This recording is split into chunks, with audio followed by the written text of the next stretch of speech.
In the name of the one who is love, the beloved, and love itself. Amen. Please be seated. Thank you for your intergenerational homily about James and the tongue, Kathy. Speaking of the use of language, I have to negotiate a little bit with you right now. I want to tell a story to open my sermon that has a bad word in it. But I don't normally use bad words in sermons. I'm not Nadia Bolz-Weber. But I'm going to bleep it out. Is that okay? We'll see if this works, okay? This is an Eddie Izzard story. I love Eddie Izzard. And he says that England and America are two countries that are divided by a common language. You say aluminum, we say aluminium. You say oregano, we say oregano. You say basil, we say basil. You say herbs, and we say herbs, because it's got a bleeping H in it. Sorry. Apologize to my mother. Two nations divided by a common language. In that example of a story, we pronounce things differently. Did you know all those different pronunciations? We just pronounce things differently. There's another thing that happens as well, when the same word can mean two different things. I would tell you another story that embarrasses me slightly, but I'll tell it anyway. When I was 18, I was an exchange student in Oklahoma. I loved it. I was in high school. My favorite class was American government. I know about all the three branches of government and the constitutional orders and things like that. I know all of that stuff because of Eugene Peterson, who was the great teacher of my American government class. I loved him. I sat immediately before Kerry Wojciechowski, who was the junior class president. She was fair-skinned with freckles and red hair. I remember all of these things. At one point in the course of taking notes, I turned to Kerry and I said, "Can I have a rubber?" At which point, she went a color of red that was deeper than her hair. Mr. Peterson came over and saved me. He leaned in and said, "Miss Wojciechowski, I think what Mr. Woodward is requesting is an eraser." We have different words for different things, and it can get confusing. Language can be multiple things. It can be synchronic, it can be diachronic, it can be multivalent. Do you know what I mean by all of that? Synchronic.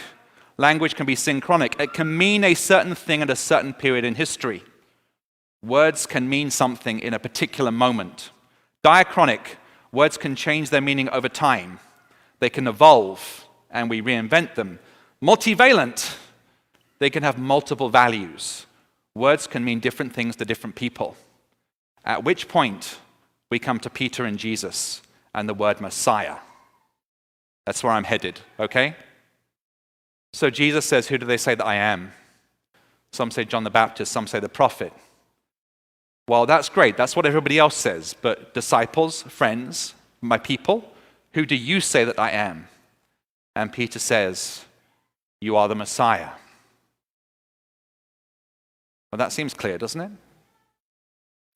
Except then Jesus starts to teach them what Messiah means. That he must suffer and struggle.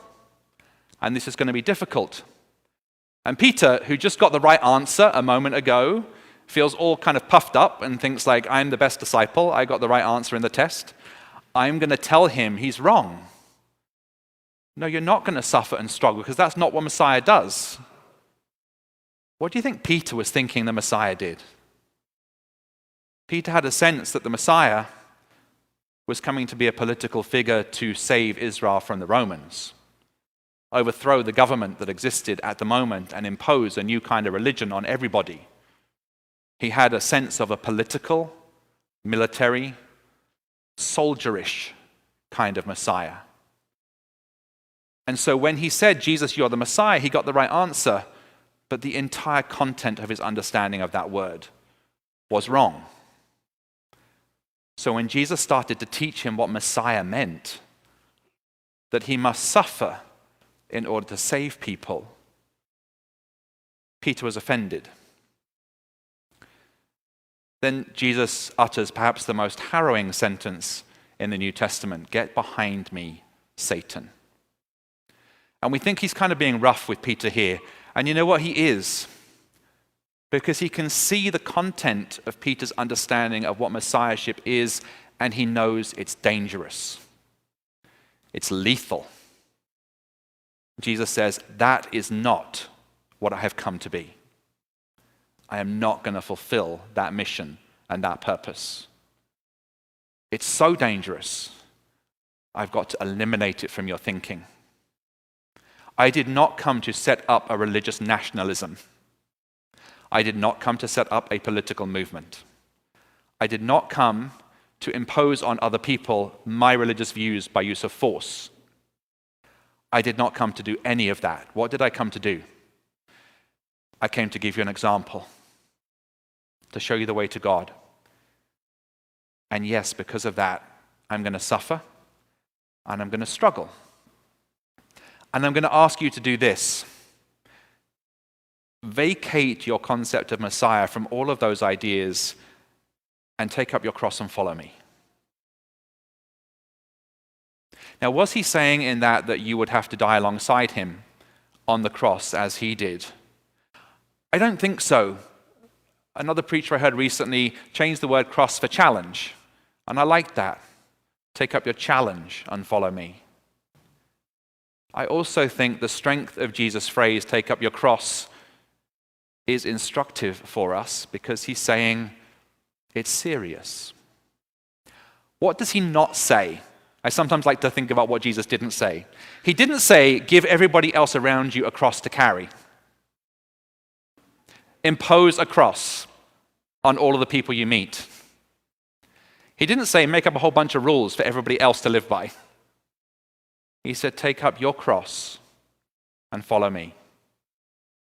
Take up your challenge and follow me. Perhaps the challenge for Peter in that moment was to rethink his concept of Messiah, to reimagine what he thought they were going to be doing as a group of disciples. Perhaps for us, it's to suspend judgment. That might be our challenge. Or to suspend our sense of entitlement. Or perhaps it's to find new ways of managing our emotional lives so that we don't burst out angrily at people unnecessarily. I don't know what your cross, what your challenge is, but it's yours. And what Jesus is doing in this text is saying that the spiritual life I'm inviting you to is only one that you can do for yourself. Don't impose it on others. Examine your heart and do this work yourself. And become an instance of God's grace in the world. What do I mean by that? Become a manifestation of the values of the divine life in the world. Live your life as an example of the values that Christ taught and shared. Live your life publicly in a way that others might be attracted to and seek to follow. Don't coerce them or push them, but invite them. So, as this week unfolds, I wonder if you might consider what the word Messiah means to you. What is it that Jesus does when he comes to save us? How does he save us? What do we need saving from? I really don't think he came to create a kind of Christian nationalism where people were here to impose their views and religious ideas on others. He does invite us to go inside, to examine our hearts, and to ask ourselves what our challenge or cross might be. And if you're not sure what that might be for you, we offer prayers throughout the week and here on Sundays. We offer education classes.